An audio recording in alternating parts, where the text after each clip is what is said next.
Hello, my fluffy marshmallow babies. So today I'm going to tell you guys 3 little story times that happened to me when I was at an airport. And I'm one of those people who travels constantly, especially this past year.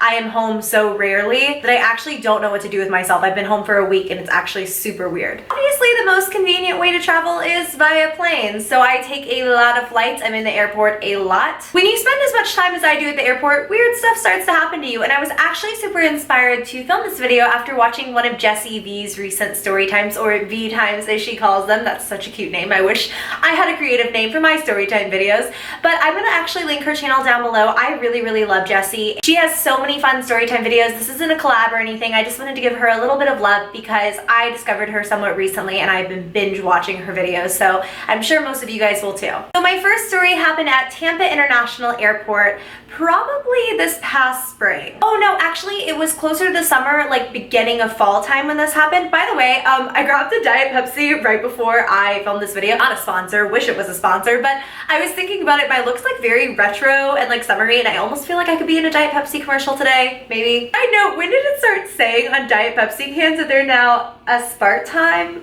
I don't even know how to say that word. Here it is. Now something free.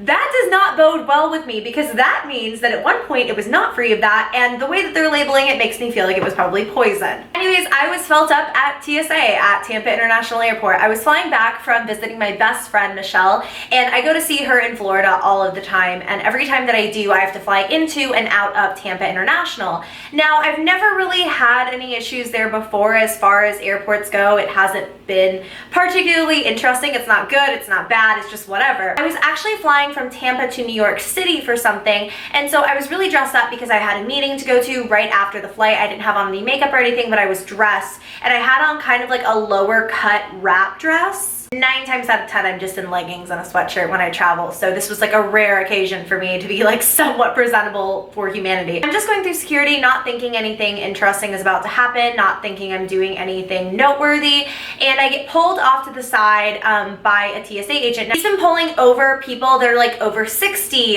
who don't want to take off their shoes, or people who are traveling really light and aren't wearing like copious amounts of jewelry or boots or anything hard to take off for the smaller like security line, if that makes any sense. So his security line had like a less high-tech metal detector and stuff, so he's calling people over there for that. Now I'm in like boots, like it's the beginning of fall time and it's kind of cold in New York, so I'm wearing like knee-high boots, I'm wearing this wrap dress, I'm wearing leggings, but I'm in line and the TSA guy like calls me over before I can go through the regular kind of higher security line, and I'm like, okay, I mean, I think this is kind of weird, but whatever. So I go over and I start taking off my boots because they're covered in metal and, you know, stuff like that. And I have on a metal necklace as well. And the guy is like, oh, no, you don't have to take any of that off. And I was like, really? Like, this is like my lucky day. Are you sure? Like, I've never heard of that before, being allowed to go through TSA in like knee-high boots. And so I was like, okay, I mean, I didn't really think anything of it. And so I go through the metal detector, and guess who sets it off? Yours truly, because I'm covered in metal. And I'm thinking this guy is gonna like wave me off, you know, like, have a good day, you know, he knows that I'm not carrying anything crazy or that I don't need to be patted down, or else why would he have let me go through this line with all of this metal all over my body? And he's kind of making small talk through this, but I didn't get a creepy or a weird vibe from him until I went through, I set off the metal detector, and he was like, okay, well, we're gonna have to pat you down. And I just kind of looked at him and I was like, can I just like take off my boots and go through again? Because I'm pretty sure that's like what set it off. And he's like, well, it was there, but it was also here and kind of in the range where my necklace is. And I'm like, okay, like this is really weird. And he's kind of just like patting like through my thighs, like upper leg area where my boots are and stuff. And I mean, he's not like rubbing all up on me or anything like that. But he comes up, and I should quickly mention, he was a rather short man. So he was about eye level, or the top of his head probably was like right here. Do you guys kind of get where I'm going with this story? And so he comes up from like my thigh area, and he's pretty close to me. He's just patting me down. And I'm just standing there like, someone just let me go get my Dunkin'. All I want is my Dunkin'. Dunkin' Donuts is like my favorite airport food ever. I get a toasted bagel with light cream cheese and a medium hazelnut swirl iced coffee with cream no sugar. My favorite. Anyways, while I'm being held away from my delicious Dunkin', this dude is patting me down, and when he comes up, he's eye level with my chest. And he kind of like gives me a once-over from like here-ish down to the end of the dress. And it was a pretty short dress. It only hit like top of my thighs. But remember, I'm wearing leggings underneath. So it wasn't like I was like super duper exposed in the airport or anything like that. Not that this would give him any right if I was.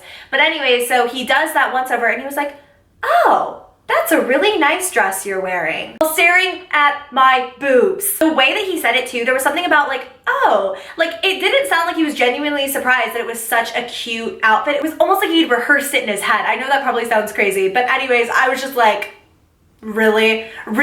This is what we're doing? This is what I'm doing with my morning? So eventually I got waved through after being patted down, and it was probably the weirdest thing ever. And I wound up calling my best friend after the fact, and she was like, that's really weird. Like, you probably should have reported that. It's like borderline harassment. Looking back on it, it was really creepy and I did feel super uncomfortable. I can laugh about it now, but like in the moment, it was kind of scary. Like, there's not anything I can do. This man is like pulling me off to the side for like a special security screening. But I know better now, and I know that I can ask for a female TSA agent now in being patted down. In fact, that was the only time a man has ever patted me down, and still I don't think that was 100% right. I feel like some codes are being broken there.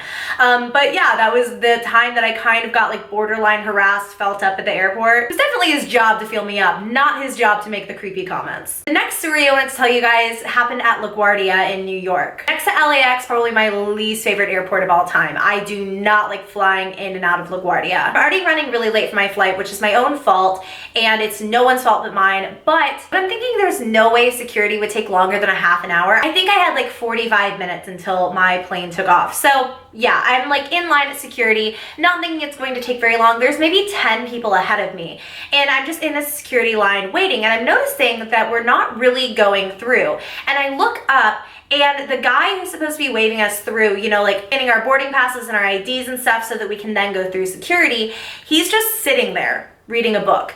And people are kind of like looking at him, and he like every few minutes he'll like wave someone through, but you could tell he wasn't really like doing his job. It wasn't like a leisurely book either. It was like he was reading a manual, and I almost felt like maybe I was trying to give this guy the benefit of the doubt, and maybe he was like new at the job or something and like trying to figure out how he's supposed to like do it. But it was really strange because he was so calm, he wasn't rushed. Like when he would greet people and do the boarding pass and the ID and stuff, he wasn't like struggling. So I don't know what he was doing, but we're in line, and this is like 10 minutes into us being in line, and I'm literally the next person in line.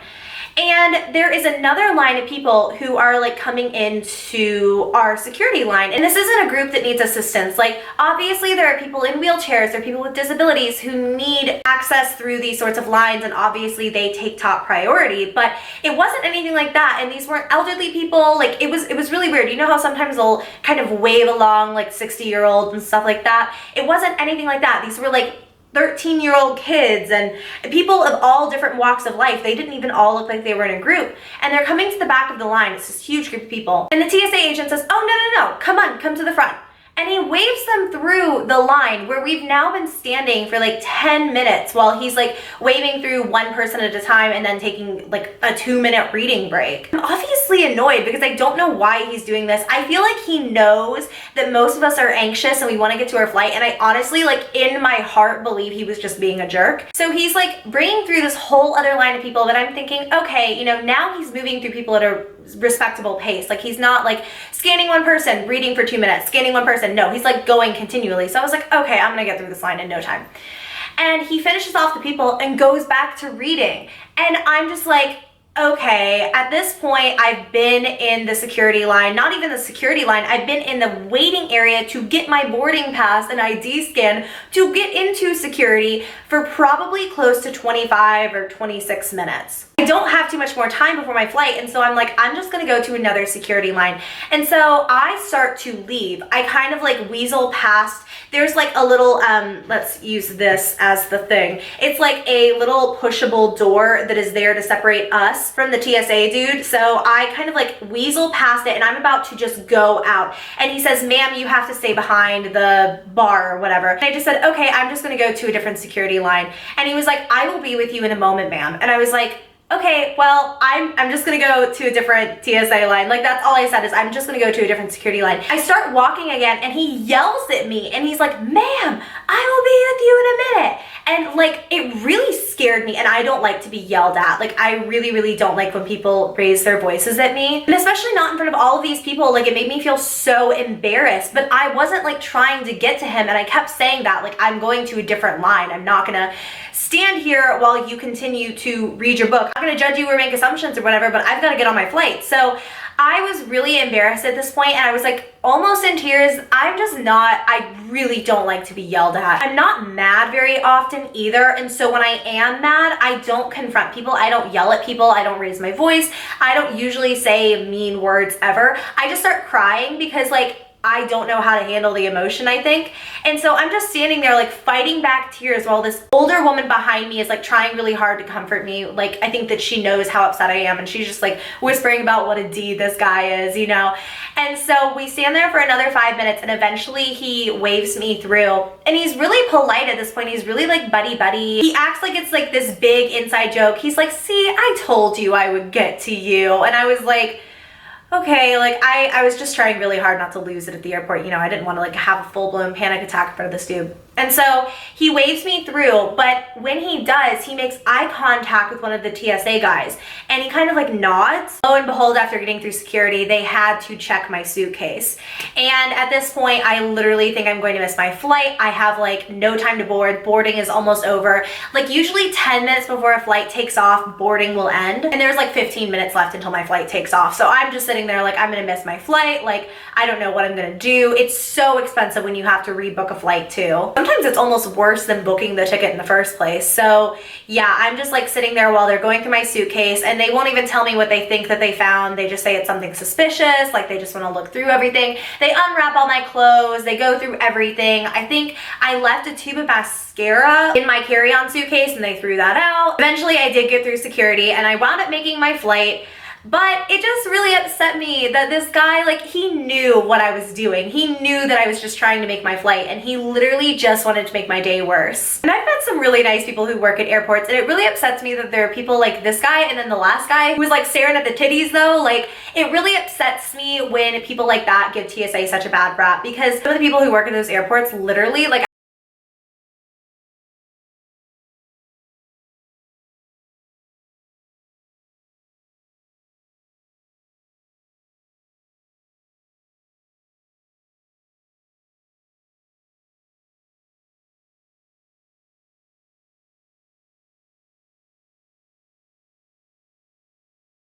when I think about it, because this guy was so nice, and I think that he was just trying not to laugh so hard at me. Oh wait, no, this was on my flight coming back from London. So again, 16-hour flight, but I was coming back from the UK. And the guy next to me had introduced himself at one point. He was so sweet when we first got on the plane. We had the middle seat between us unoccupied, so that was really nice for like a 16-hour flight, and he was just chatting with me and telling me that if I needed an iPhone cord or anything, he had an extra he could lend me. And he was just so nice, but honestly, I was really tired. And so after talking to him for a few minutes, when the plane took off, I went ahead and I plugged in my earphones, and I had my own iPhone cord and stuff, so I didn't have to take him up on that. But you know, I kind of like knew his name and stuff like that. We're gonna call him Bob in this story. Anyways, I'm fast asleep, and in case you do not know this about me, I don't snore most of the time. Like, I don't snore if I'm laying in my own bed or if I'm laying down, but if I'm sleeping upright, I snore. I snore really badly. And this is something I do know about myself. But honestly, I'm just so exhausted on this flight that I'm not even thinking about it. I try not to sleep on planes simply because of this like horrible habit of mine. It's kind of embarrassing. I don't know why I do it only sitting upright. Like, I don't know why I don't snore when I lay down. I've like asked everyone. Like, I asked my parents, I've asked my husband, and I know he wouldn't lie about it. So I don't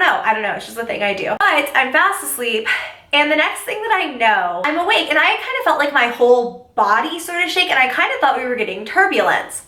And Bob is laughing so hard beside me that I can hear him through my headphones, and I kind of like slip off one of them, and I'm still like super like drowsy and kind of in a daze, and I look over at him, and he immediately looks away from me, and he's trying to pretend he's not laughing. Like, he's trying to like hide his laughing face essentially. And I realized what I had done, because my throat was kind of sore right when I woke up, and I'd sort of heard a snoring noise, but I didn't think it was me. I had snored so loudly that I woke myself up. And Bob was just trying so hard to keep it together, just so hard to pretend he wasn't laughing his ass off. I hid my face in shame with my travel pillow. It was an embarrassing time. Who does that? Like, who snores so loudly that they wake themselves up? And it was so forceful. I thought that we were having turbulence on the plane. Bob was so nice. I went back to sleep and did not snore like that again, hopefully. Jeez, if I did, I didn't wake myself up again. But he was so freaking nice. He even like got me a sandwich while I was asleep so that I would have something to eat when I woke up. He was so nice, but I feel like he was just trying to make up for the fact that he was laughing his ass off at me. Anyways, those are a few of my airport stories. So if you guys want more videos like this, I've seen a lot of people do kind of 3 smaller stories in one like this. These were slightly longer stories. This may wind up being a longer video, so sorry about it. But if you enjoyed, give me a thumbs up, subscribe to my channel for more storytime videos. I'll have a little playlist for you down below with some fun story times that you can watch, and I will see you all in my next one. Bye!